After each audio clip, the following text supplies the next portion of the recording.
Son. Erik, congratulations on the win.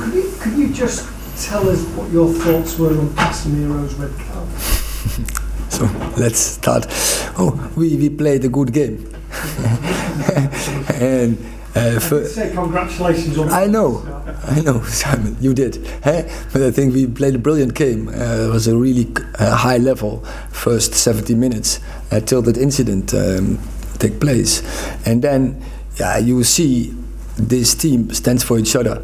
There's such a good spirit in the team, and they don't accept when a player from us can be badly injured, and that is the way Anthony got treated. And then this team sticks together, but of course you have to control your emotions.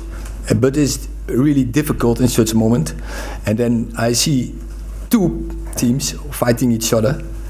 I see two teams where several players crossing the line, and then one player is picked out and gets sent off, and for me that's not right. Is it, from what you said about Anthony, is it fair to say that you think action should have been taken over that tackle if you think he could have been badly injured? The player from Crystal Palace takes a big risk by this fall, that he get badly injured by pushing him across the line, and the pitch is here, and then everyone is reacting. Crystal Palace players and Man United players, and not only Casemiro. Did you think Ayew should have been sent off because he appeared to have his hand round? But that's you bring it up, but there was one of the players, he did even worse, I would say, as Casemiro. Casemiro, you freeze the moment, I think really short, he's crossing the line there, but I do definitely, and you have to be consistent as a VAR. If last week we missed Christian Eriksen by bad fall, no interfering from VAR. In Crystal Palace, Mateta is elbowing Martinez. He's running with 2 weeks with such an eye on his eyebrow, and not interfering. I see this is not right, and this is in the game, the influence on the game, but also for coming games. Does that make you even happier that you've got through that game, say you defended really well and won the game? Yeah, definitely. But you see in this moment, and that there's the team spirit, and so I then also, and once again, they have to control the emotions, and you can't cross lines. There is certain standards also you have to keep there as a team, but also, you have to protect each other. When players like Christian Eriksen just last week get such, it's not really as a colleague that you want to get another player such an injury, to bring an injury to a player, and it was the same with Anthony today. So then you have to stand as a team, and that is what they did. But still, once again, you have to keep yourself in control, because we are role models. James. Hi Erik. How significant is it that you're now without Casemiro for 3 games? You've obviously lost Christian Eriksen as well. That pretty much is the heart of your midfield. That's why United have been so good this season. First of all, we have to deal with it, and we will do. But it's not right. It shouldn't have happened.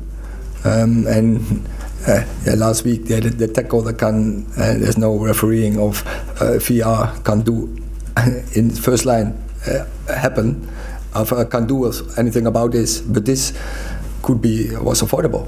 And because in this incident you have to be consequent, and they are inconsistent, and that's not right, and so that is not fair against us. You appeal 3 matches, you know.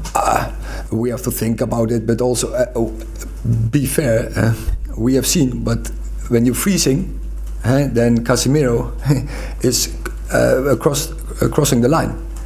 But I say many more players were crossing the line there. So they linked in a way, would you say? What happened to Christian last week, the reaction of the players this week? Do you see a link between those two things? No, but it's more the point when everything is so. It's about consistency. But you don't want to lose, obviously, players, and that colleagues are hurting each other that bad, like the player last week did against Christian Eriksen. And the player from Crystal Palace, he started this. He took a big risk by injury, bringing an injury to Anthony. Last two, Ian and James. Erik, is it fair to say, obviously you call for control, but is it fair to say you're pleased to see your players stand up for each other in that way? I know you don't want to see players sent off, but are you happy that Casemiro will react in that way?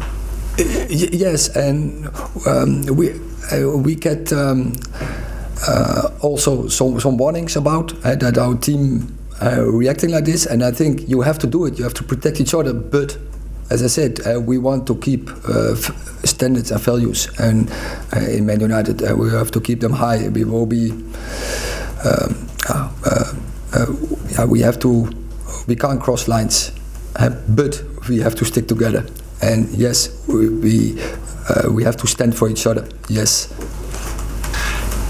Erik, when you said with the Ayew incident when he grabbed Fred by the throat, you said that was even worse than Casemiro. Is that because there was force with Ayew that he thrust his hand around Fred's throat? Casemiro is protecting our player and also protecting the player who wants to attack. He holding him back, so he was protecting him. He doesn't want to hurt the player. But you think with Ayew, it was clearly a grab to the throat? You say it. Yeah. But my interpretation is the same. But you see the same things. But your view, I mean, you've been honest enough to say that Casemiro crossed the line. Yeah. If Casemiro is sent off for that incident, do you believe Jordan Ayew should have been sent off? But that's what we are talking about. I say when Casemiro was sent off for this incident, many more players in that incident had to send off. Then you have to be consequent. So Ayew should have been sent off as well? Definitely. Thank you very much.